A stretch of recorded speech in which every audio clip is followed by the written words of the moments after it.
ndaka nga koy waxee say sentiment jaarale ko ci WhatsApp. mais laata mu ciy ñëw maa ngi leen di sant bu baax ci abonné yi ak like yi mais da leen gën a jàpp ci combat bi bu baax a baax di like vidéo yi da ci am solo laata nga koy wax say sentiment da nga koy fexe miinal sa bopp ci WhatsApp ba mu tàmm waxtaan ak yow. beneen bi mooy da ngay fexe xam ban façon nit la bëgg après ngay melowoo noonu jaarale ko par statut même ni ngay waxee ak moom ci WhatsApp na ciy feeñ loolu day tax nga am ko mu yomb. bi ci topp mooy boo koy envoyé message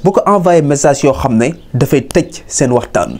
maanaam di ko envoyé message yoo xam ne du la mën a tontuwaat non da nga koy envoyé message yoo xam ne seen waxtaan dafay gën a yaatu. bi ci toppaat nag bokk na ci bi ci ëpp solo boo koy envoyé ay photo bu ko envoyé photo yoo xam ne dafa ñaaw da ngay xool say photo yi gën a rafet nga envoyé ko loolu da koy gën a attiré ci yow. loolu lépp nag boo ko defee nga dog di ñëw di ko dog di annoncé sa mbëggeel waaye nag dafa am noo koy defee su ngeen bëggee ma wax leen ni ngeen koy defee di ngeen ma naan dollil ci commentaire yi ma ñëw dolli su ma gisee ay dolli yu bëree bëri dinaa leen wax stratégie bu garaaw.